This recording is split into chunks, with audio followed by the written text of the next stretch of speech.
the existing laws that all the statements, allegations herewith are true and correct? Do you swear to tell the truth, the whole truth, and nothing but the truth in this administrative investigation conducted by the National Police Commission? That you have not filed or commenced any other complaint in any administrative body or agency? So, thank you.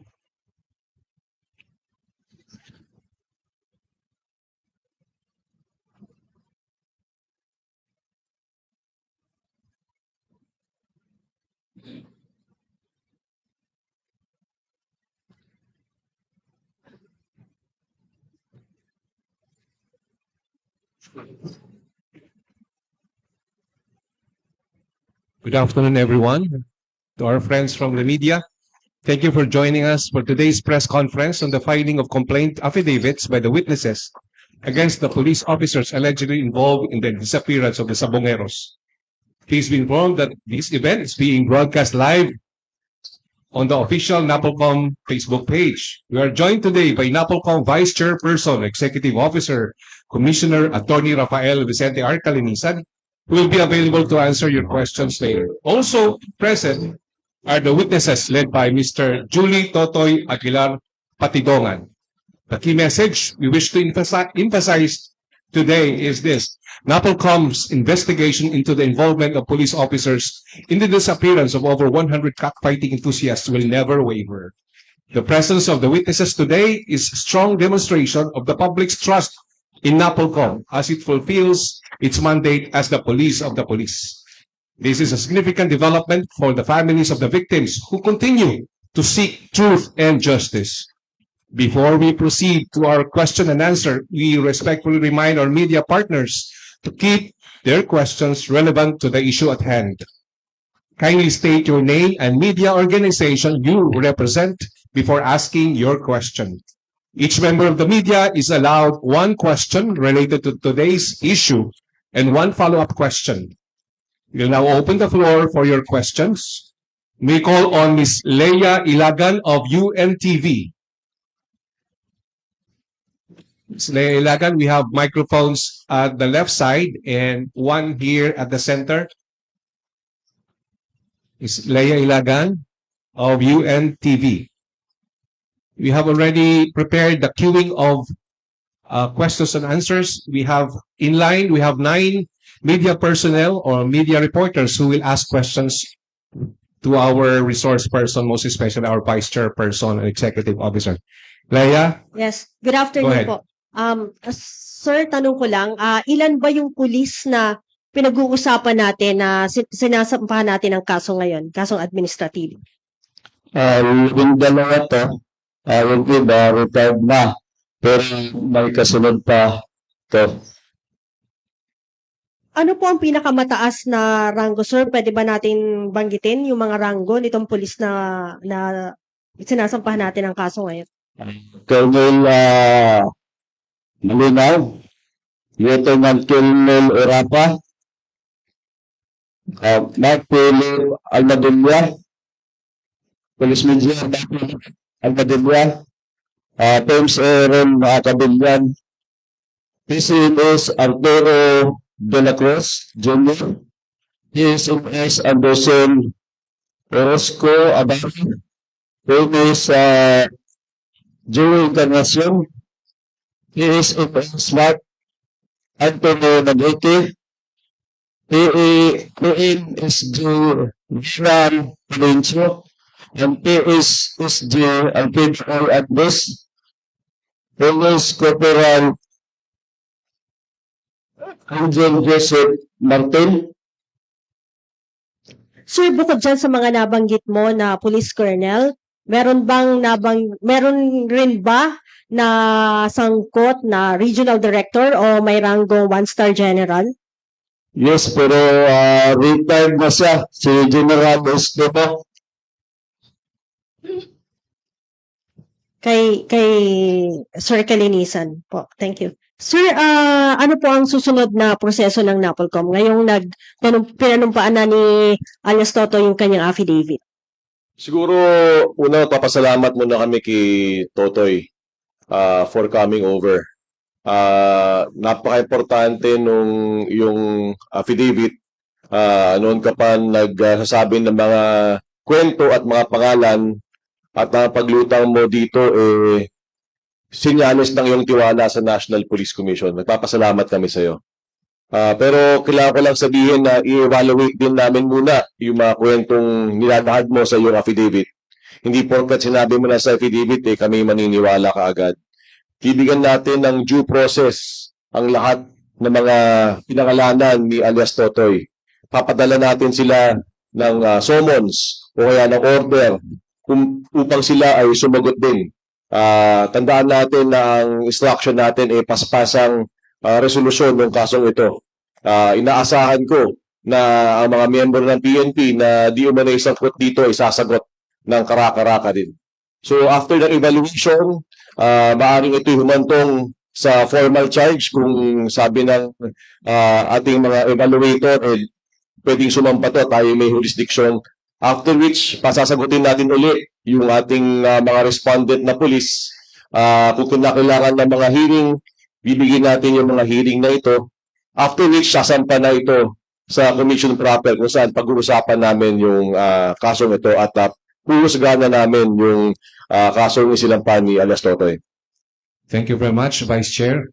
May we call our second reporter who will ask his question, Mr. Joash Malimban of BNC. Kay Sir Dondon po. Sir, sino po dito sa mga pulis na to yung team leaders na allegedly nakakatanggap ng 2 million pesos per month?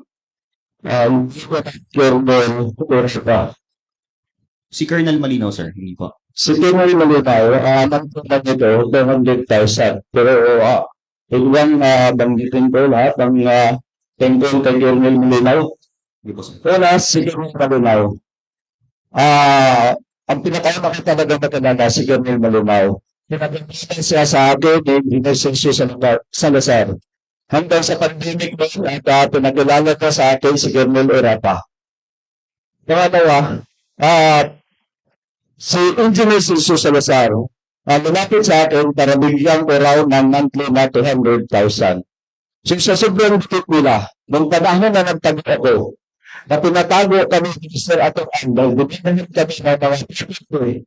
Alam sa nila.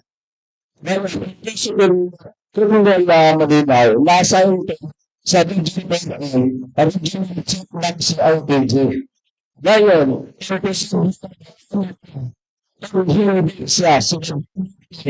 Mr. Atong at may Inesensyo Salazar, yung pinagtaguan natin.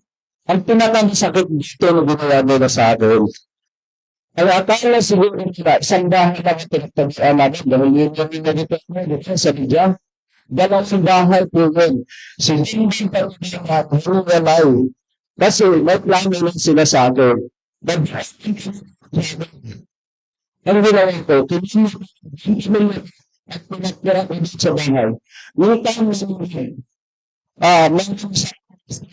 may kalimutan. Pag kalimutan naman ang balik kinasahad, isasama ko rin siya dito. Dahil isa siya, may notisan, magpatayin na to. Susunod, cellphone ko, na ganito. At saka isang tab ng anak ko. At saka,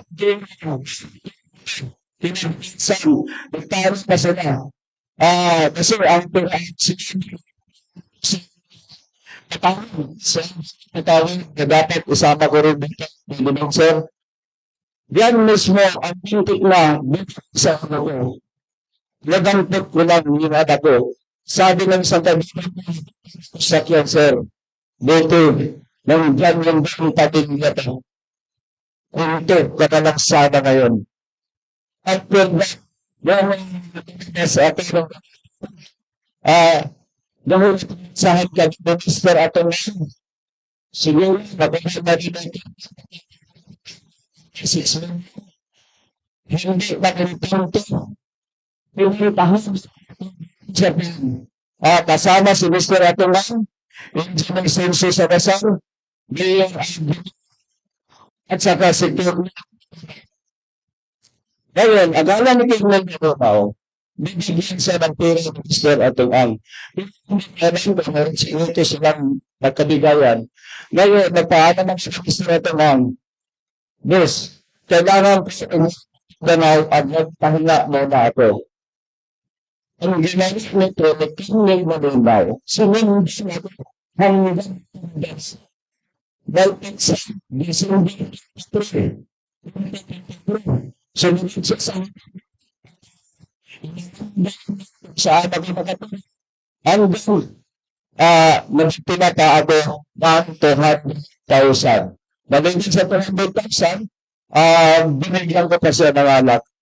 Ngayon, nag-isip ako, ito si Colonel Malunaw, membro ng online study dahil siya ang surgeon, siya ang ng Batangas. Ang hiningi sila style C para adaptat sa piyanan. Thank you. Thank you. Sir, last your answer. question po on my end po, sorry. Pahabol Follow-up lang. question.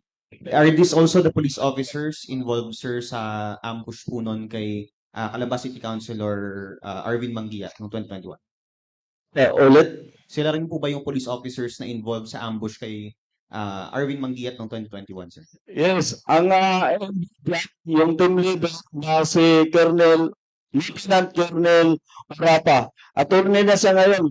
Pinagmamayabang niya pa nga sa akin. Sir, kaya nga ako nag-attorney para kaya ko dipinsahan yung sarili ko. Ngayon, yung time na yon, pinapaambos yan ni Mr. Atong Ang sa halagang 2 million. Dahil ang akala ni Mr. Atong Ang, ito si Arvin Manguiat, siya ang pinanser ng Manchuchupi.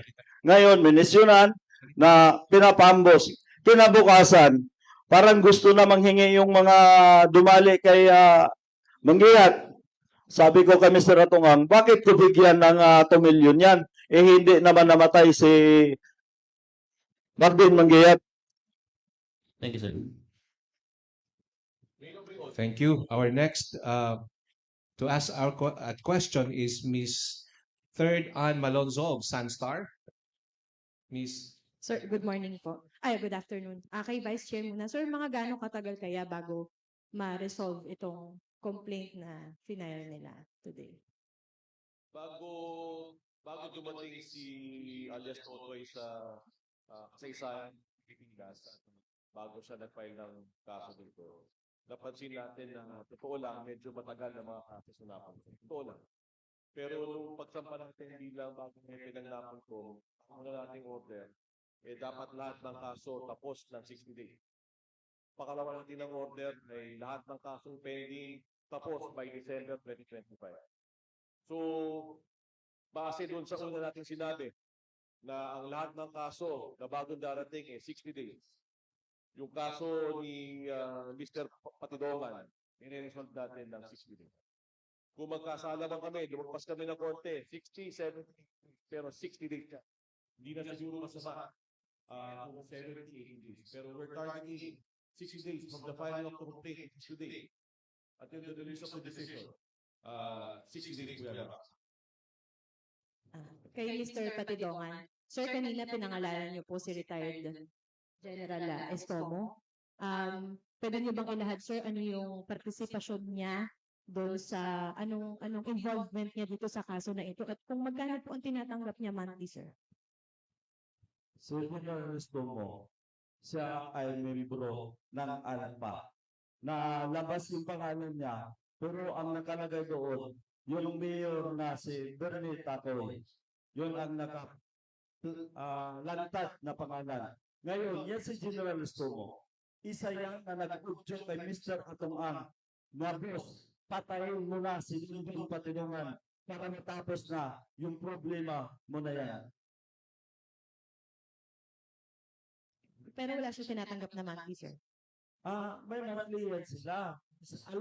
Pag sinabing alpa, kasama siya sa hatian na tag 70 million. Pero tatlo yan silang grupo, siguro hati-hati sila sa 70 million ama. Thank you. Our next to ask question is Mr. Ian Sumangil of GMA Public Affairs. Magandang hapon po. Vice Chairman, sir. Good afternoon. Itong mga kinasuhan po o hahawiran niyo ng kaso ngayon, nasang kustodiya na po sila at kumpleto na ho ba o may hinahanap pa ho tayo? Go ahead, sir.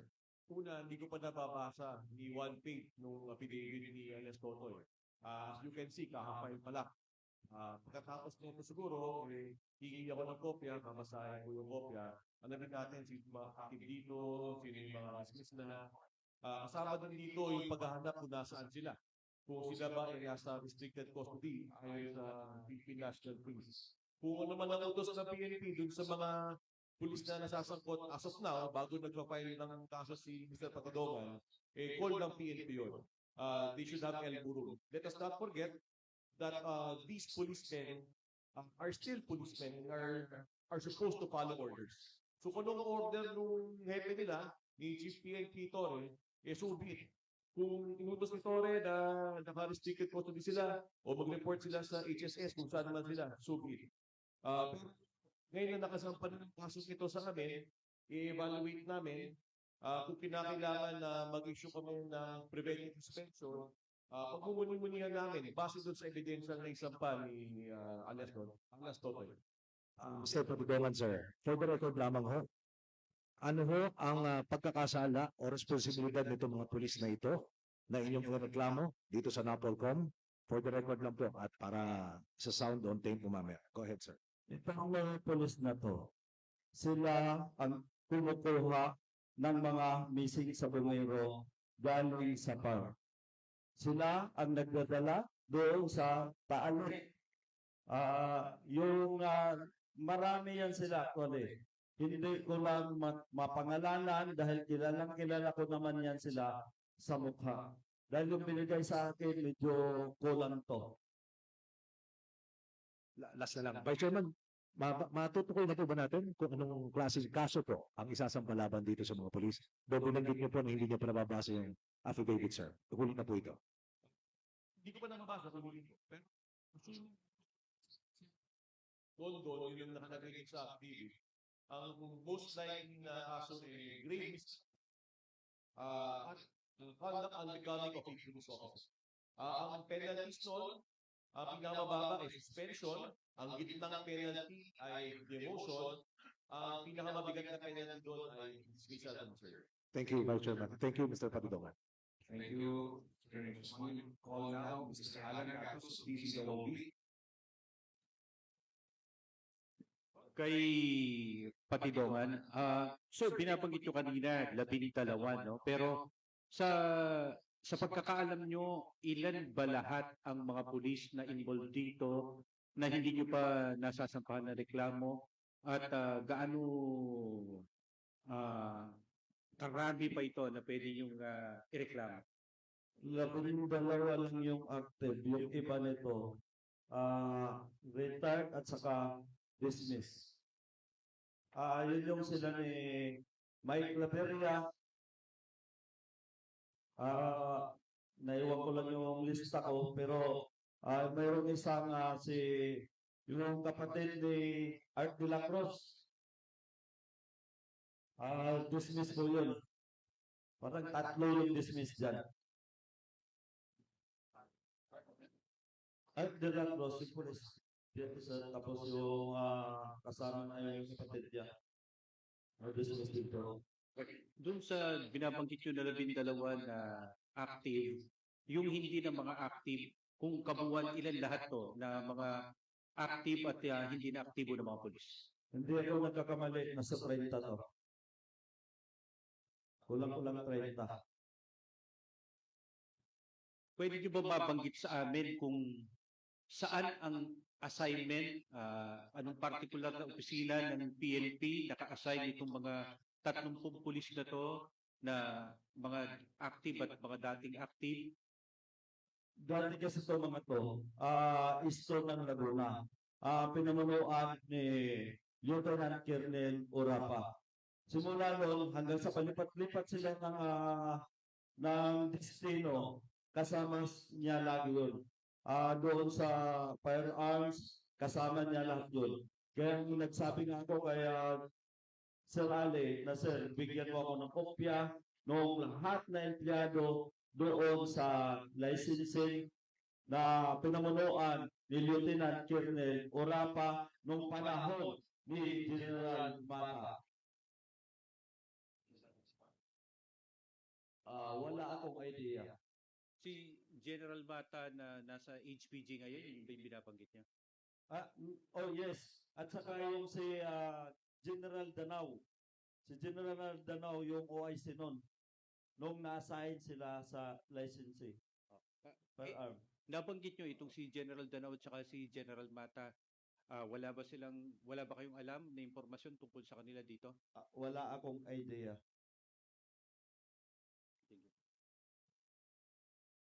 Thank you, Mr.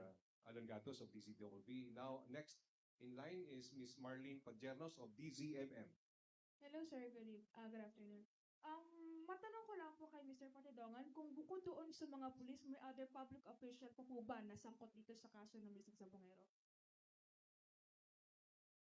Yes, yung Vice Mayor na lately nang binanggit sa akin. At saka yung si Judge Felix Reyes na hanggang ngayon nakaupo pa sa PCSO. Vice Mayor po ng... Ex-Vice Mayor yun ng Talisay, Batangas. Natanawan. Charlie Natanawan. Charlie Natanaw. Ano po yung naging nila? Ano po yung naging involvement nila? Itong si Charlie Natanawan, naikwento lang sa akin itong isa sa kasama nilang pulis. Siya ang tumatanggap ng mga tao kung saan dinadala kung paano katayin. Thank you. Our next. Si Judge Felix Reyes po. Mayroong pa-follow up. Sige. Ito si Judge Felix Reyes. Siya yung tagalakad ng lahat ng kaso namin sa missing Sabongero na inutusan ni Mr. Atong Ang.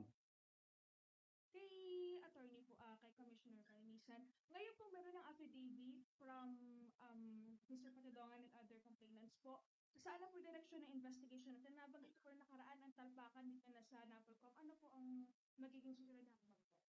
So, of course, babasahin namin at i-evaluate ang complaint ni Mr. Patidongan at yung lahat ng nasa kasama natin sa likod.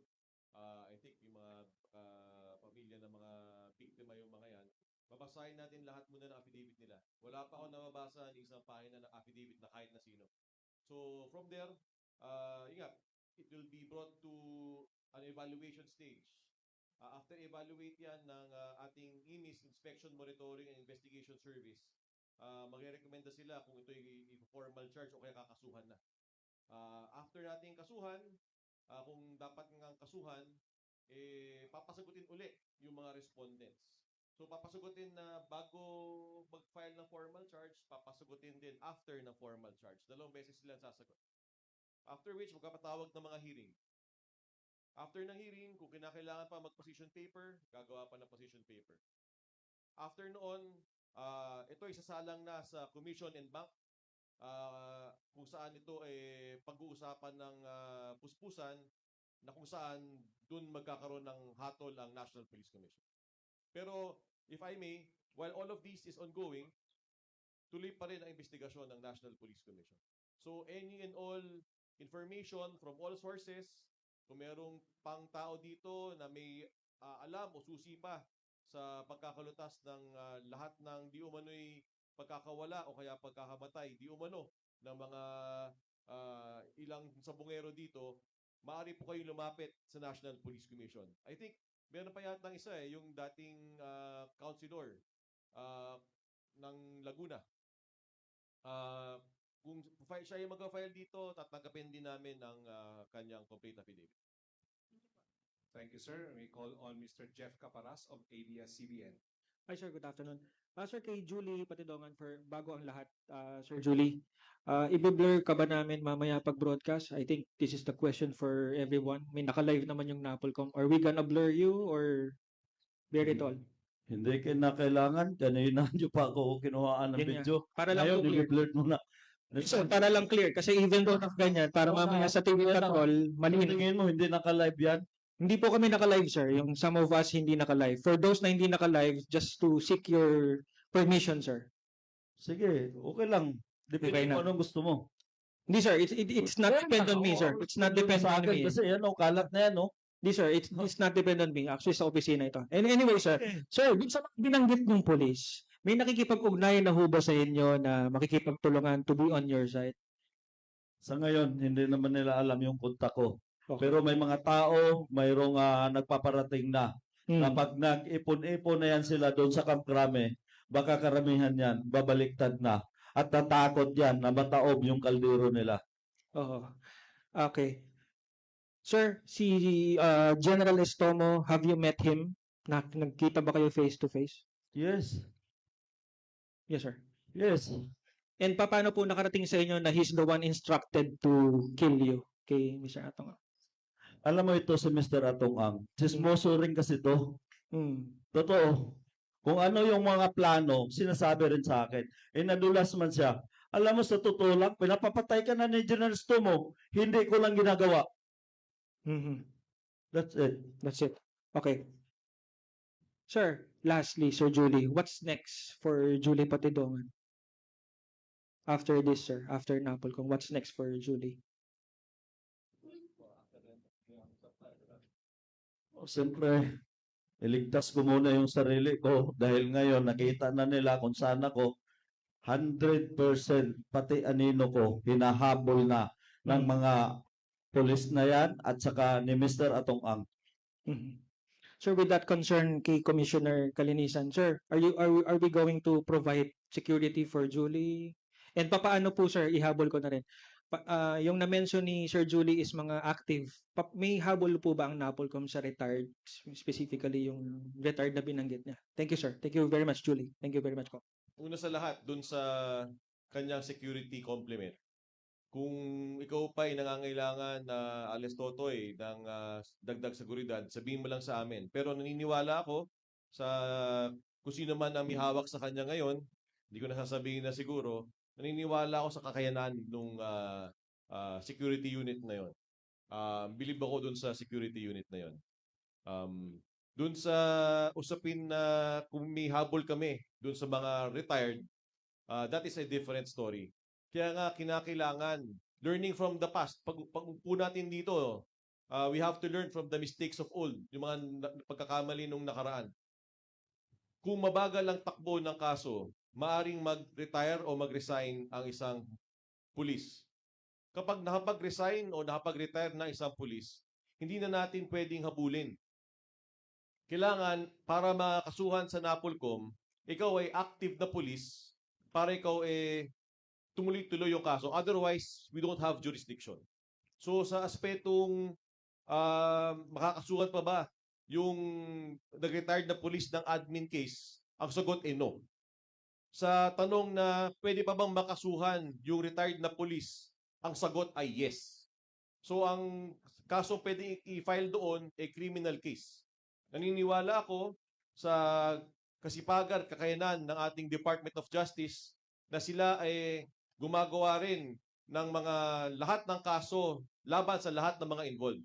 Kung kinakailangan ng tulong ng DOJ at magfa-file kami at kami naatasan, then so be it.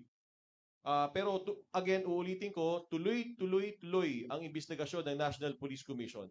Kung merong butas at merong hindi na pa nafa-filean ng kaso ng DOJ, ng PNP o kaya ng NBI o other law enforcement agencies, hindi magdadalawang isip ang National Police Commission na mag-file din ng criminal cases.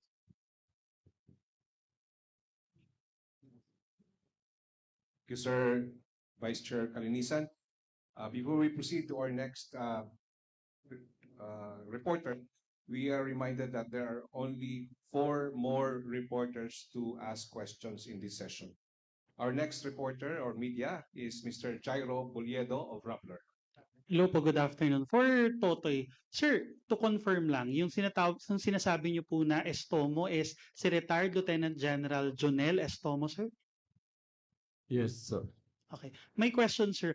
Nabanggit niyo po yung pangalan po ng mga pulis po na sinampahan niyo po ng reklamong administratibo. Paano po naisip ng Alpha Group o kung sino man po na involved dito sa pagkawala na itap itong mga pulis na to? Saan nila nakuha yung idea at paano yung naging communication from the beginning po? Ano na yan, pinakilala nga yan sa akin. Si Colonel, Major pa yan noon, si Urapa. Pinakilala sa akin na ni Colonel Malinaw. Dahil yan si Colonel Malinaw, kaibigan yan ni Engineer Silso Salazar. Close yan sila. Doon nagsimula ang lahat ng mga pangyayari. Just last follow up on you, sir. Bukod po sa sabong, sir, meron ba silang parang allegedly illegal activities prior to the sabong na involved sila? Kaya nagka-idea na ipakilala po sa inyo? Kasi sila yung tagaligpit sa war on drug noon. That's it.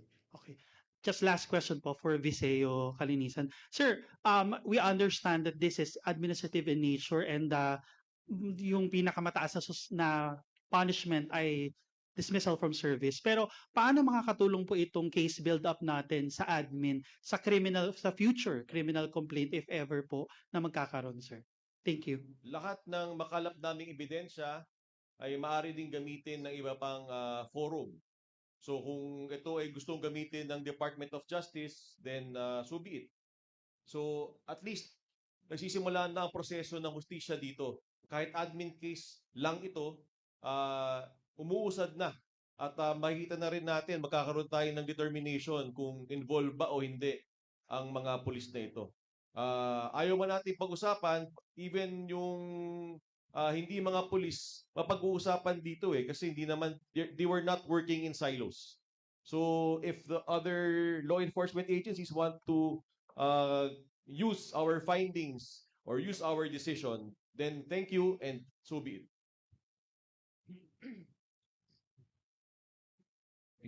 Thank you very much, Mr. Chairo Boliado. Next to ask question is Mr. Gary De Leon of TV5. Sir. Kay Sir Dondon Patidongan. Sir, dun sa 12 pulis, paki-divide natin. Alin ba ro na may kaso ng paggawa ng missing sabongero sa Santa Cruz at sa Manila? Actually, lahat yan sila. Dahil isang team yan sila kung lumakad. Kaya nga na-delay yung kuha nila sa Manila rin dahil doon po sila nanggaling sa Santa Cruz. Yung kay John Lasco po, kasali rin ba sa Yung si John Lasco, marami-rami ang kumuha doon. Kaya yung iba, hindi ko na namukhaan. Kaya nung magkabayaran, 2 million yun. Kinabukasan, tumawag yan sa akin si Mr. Orapa. Sabi sa akin Sir, dagdagan mo naman to ng 2 million, gawa ng marami kami. So overall, 4 million maliban doon sa binitbit nila na bolt. Kitang-kita naman yun sa CCTV. Sir, yung iba pa kasi sabi mo 108. Ibig sabihin, may mga police operation din na nangyari doon sa 108. Yes, katulad ng sinabi ko, mayroong isang taga San Jose del Monte, Bulacan. Kaya ako nanawagan doon sa kamag-anak, huwag nyo naman patulugin ang hustisya ng inyong kamag-anak. Ngayon, nandito na ako na kayang sumuporta sa inyo o bilang witness para matugunan ang hustisya ng inyong kamag-anak. Lumapit na kayo, mag-file na kayo sa CIDG. Okay, Sir Kalinisan. Sir, ipipresent ba natin in the future itong mga police na pinangalanan na to kung sakasakali man magkaroon man tayo ng initial investigation? Paano po ba? Hindi namin sila ibabalandra. Pero sila ipapasagutin namin. We will not bring them here for a lineup for them to answer your questions. Hindi yun ang karapatang pantao. So, if you want to talk to them, sa inyong kaparaanan, diskarte nyo yun. Pero as far as the NAPOLCOM is concerned, hindi namin sila para ibilad. We will respect the human rights of everyone, including respondents. We will follow due process of law. due process not just for the complainants, but also due process for all respondents. Yun ang esensya ng institution. So hindi kami para magkamali doon. So hindi namin gagawin na ibilad sila sa inyo. Thank you, sir. Thank you, sir. Next to ask question is Mr. Val Gonzalez of DZRH. Good afternoon po. Kay Sir Patidongan, sir. Sa University of the Philippines po kanina, may binanggit kayong isang police colonel na kumuha ng 12 cellphone ninyo at yung isa ninyong passport. Pwede ho bang pakipaliwanag sa amin? Ano ho, paano ito nangyari? Bakit ito nangyari? Para sa ano yun? Ba't kinuha yung inyong cellphone? Hindi ka nakinig doon sa sinabi ko kanina. Yan si Colonel Malinaw. Siya ang hipe ng CIGD noon sa Region 4A. Nung niread ako, kinuha lahat yung cellphone ko na 12, kasama yung tab, kasama yung passport ko, kasama yung pera ko na 1.2 million. Buti na lang, mabait-bait pa, nagtira pa ng 70,000 na ginamit ng misis ko na pang hotel-hotel. Yun lang. Next question. Doon ho sa 108 na nababanggit na itinapon doon sa Taal, lahat po ba yun ay puro mga sabungeros? Yes, lahat yun nanggaling sa sabungan ni Mr. Atong Ang. May pahabol pa nga sila nung nakarang taon. May nagnakaw ng manok. Kahit imbestigahan nyo doon sa PNP na COP ng Lipa, dahil kaklase yun ni Urapa, na nabanggit pa sa akin nung isang pulis din, bakit din nyo naman inayos yung trabaho nyo?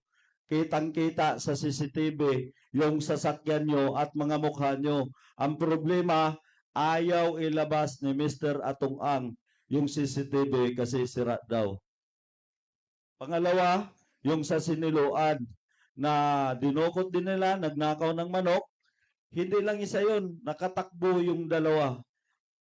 Kaya umabot ng 110 yan. Katulad ng sinabi ko noong nakaraan, wala akong idea talaga kung paano nilang kinatayan, kung ang ibaba ay nilibing o sinunog. Yun lang. Okay. Yung last question ko sa inyo, mainam na kayo na rin ho ang sumagot. Kasi doon ho sa social media, ang dami hong lumalabas na napakayaman daw ho ninyo. At dalawa daw yung inyong mga sasakyan na mga bulletproof. Ang dami daw ho ninyong mga properties like lupa, may resort para ho kayo. Yes, natural kasi pinaghirapan ko yan. Dahil mayroon akong betting station nung panahon ng online sabong. Yun. At itong kung nag-isip kayo na ninakaw ko o binayad ni Mr. Atong Ang para pumatay, kahit singkunduling, hindi ako binagyan dyan para sa mga missing sabongero. Alam ng mga tao, ng mga sabongero, na ako ang may-ari ng betting station sa lahat ng sabungan yan. At alam ng Panginoon yan na walang halong, wala siyang binigay na para pumatay ng tao para bayaran ako. Okay, thank you. Kay VCEO Kalinisan, sir. Ang next pa na maririnig namin sa mga susunod na mga araw, dahil may mga pulis na nasa active service pa, ay yung preventive suspension. Ang NAPOLCOM hubang i-initiate ho ng paglalabas ng mga preventive suspension doon sa mga police personnel involved. Una, syempre, kailangan natin i-assess yung ebidensya. Gusto ko rin makita kung nag-request dun si Totoy sa kanyang final kung meron siyang request ng preventive suspension also. Kung may banta sa buhay ni Totoy o ni Numan at malakas ang ebidensya base doon sa ipinasa kanina, maaari kaming order ng preventive suspension ng mga pulis na ito. Ayoko lang pangunahan. Sisilipin natin yung papel. Nag-file ka ba, Totoy, ng request ng preventive suspension? Yes. So, sisilipin natin ito kung nag-file nga siya at anong laman nung kanyang mga nilalahad. At base rin doon sa mga final ng affidavits at complaints nung lahat ng mga kamag-anak ng mga namatay. Thank you po. Thank you, Mr. Val Gonzalez. Thank you, sir. Our next reporter to ask question is Miss Bea Pineza of Bombo Radyo. Sir, good afternoon po.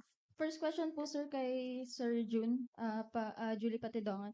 Sir, nililink po kasi ng Department of Justice ito dun sa war on drugs, and earlier you said po isa sila dun sa mga lumiligpit sa mga tao na nadamay doon sa war on drugs. Meron po ba talagang droga na involved dito sa kaso ng mga sabungero, or dito lang po talaga siya umiikot sa sabungan? Umiikot sa sabungan, pero itong mga tao na to, yung tagaligpit, sila rin yung kumukuha ng mga drug lord. At mayroon akong alam dyan, wala naman na yan sa missing sabungero, hindi ko na babanggitin at baka kung saan na naman tayo mapunta.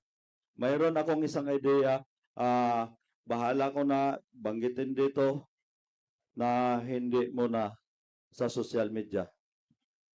Okay, sir. Sir, ask ko na lang din po sa part ni Attorney Rafael. Sir, given na kasama po or nabanggit na po ni Julie Patidongan, ni Sir Julie Patidongan po yung about nga dun sa war on drugs involvement nitong mga nagliligpit na mga pulis, madadagdagan pa po ba or possible madagdagan yung mga kaso nila maliban po dun sa involvement nila dito sa missing sabungero, sir? And what are the possible cases po na maaari po nilang kaharapin po, sir? Ngayon ko lang narinig yung sa war on drugs. Nabanggit yata yan ni DOJ Secretary dati.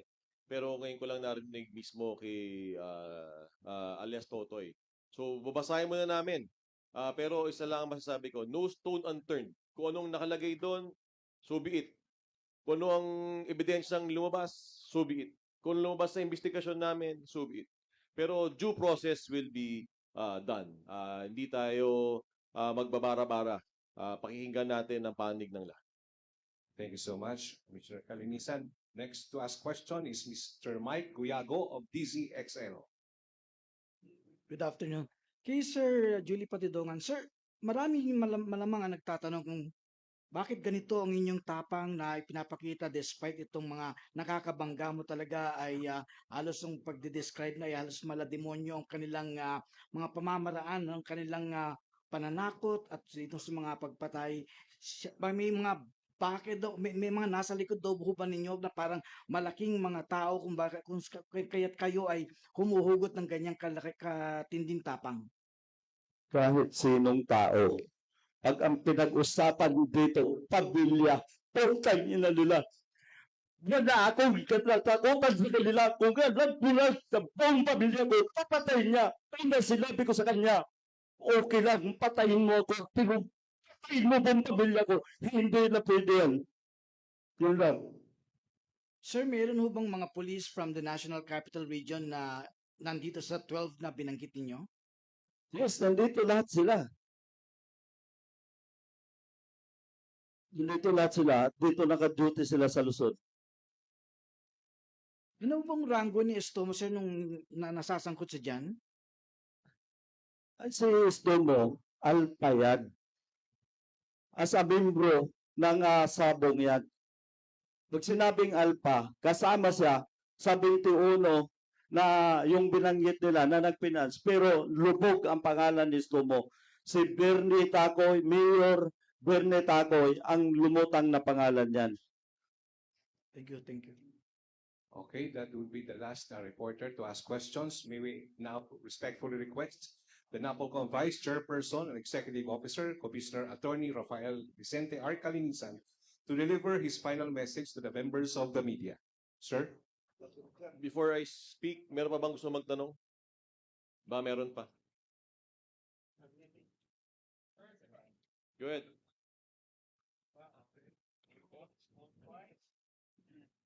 Going once, going twice. Meron pa tayong pahabol. Sir? Okay, go. Yes, hi, good afternoon. Dano Tingkongko, GMA Integrated News. Sir, just for clarification and for record purposes, sa hanay ng mga pamilya, ilan yung may formal na final na complaint affidavit? Just for record. Hindi ko pa ho nakikita. Wala pa. Hindi, ilan? Wala pa ako ng idea Wala kung pa. ilan, kung ano mga pangalan. First Alright. time to see all of them. First Okay. time. And also kung meron pong kamag-anak ko na merong gusto kong sabihin o may bigay na mensahe ho para sa publiko. Thank you.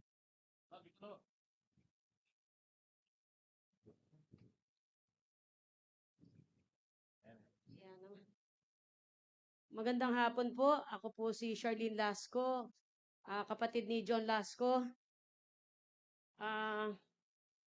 To be honest, naiyak kami na pumapasok kami rito kasi parang ang treatment sa amin, no, very VIP. After 4 years, merong mga government agency na tumututok sa amin.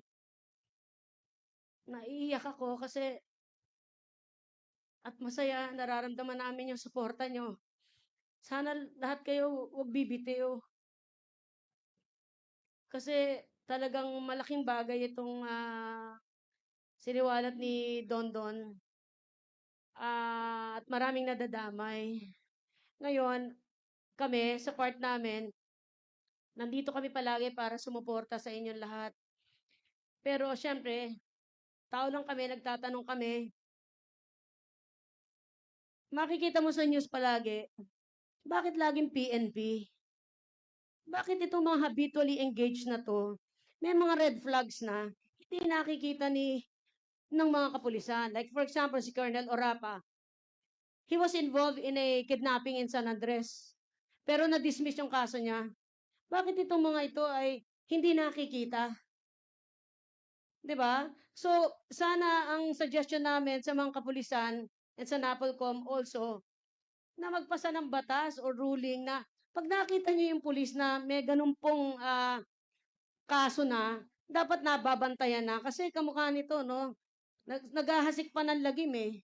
Ang dami pang tinatamaan dito. So, kami, syempre, parang ang tingin po namin dito, pag hindi naasikaso, syempre, sumasama ang loob. Pero, like what I've said, sana ma-review nyo yung mga files nitong mga kapulisan. Kasi hindi kami naniniwala na 20 lang to, 15, 30.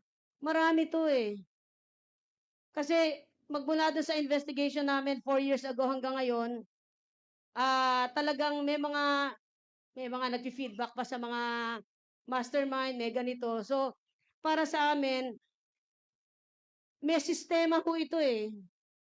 So, talagang you have to take a look into it. Isang malaki ho itong sistema na kumakain sa PNP. Minsan, pagka sinabing PNP, napapaano ka na eh. Parang pulis na naman. Makita mo sa social media, pulis na naman.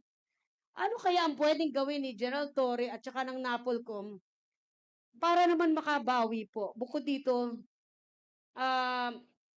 sana naman ho talagang magpasa ng batas kayo na kung pwede, strike 1 pa lang, tanggal na sa serbisyo. Sana ganun, di ba? Para hindi na pamarisan, hindi na tayo magdalawa, hindi na tayo magtatlo. So, yun lamang po yung hinihiling namin. And sana po, magpatuloy po kayo na talagang fair and just na review dito sa kaso na to. Kasi, hindi siya biru-biruan. Sana wag na hong pamarisan. At sana wag tayong kahit ma'am, I'm sure may kakilala nyo yung iba, kumpare. Sana ho, talagang justice ho yung maibigay po sa atin. Hindi lang ho sa amin, at saka yung iba pang hindi makadulog, natatakot, pero talagang humihingi rin. Hindi sila ganun ka-bold, ganun katapang, o ganun ka-porsigido. Sana mabigyan rin ho ng justice yung mga yon. Salamat po. If I may respond, ma'am. Nasa pangalawang buwan pa lang po ako na panunungkulan ko bilang pinuno ng National Police Commission. Meron po akong 6 na taon na fixed term. Pangako ko po sa inyo at sa lahat po na nanonood na taong bayan ho, magiging patas po ang National Police Commission. Lahat po ng kailangan pong gawin dito para malinis po ang hanay ng mga kapulisan ay gagawin po namin na walang takot. So kung meron po kayong gustong isumbong po sa amin, kami po ang pulis ng pulis. Kung di man po yun na yung awareness level po ng NAPOLCOM, maaari po napakababa. Pero siguro po sa mga nangyayari ho ngayon, katandaan po ninyo na meron po kayong maasahang hustisya sa National Police Commission.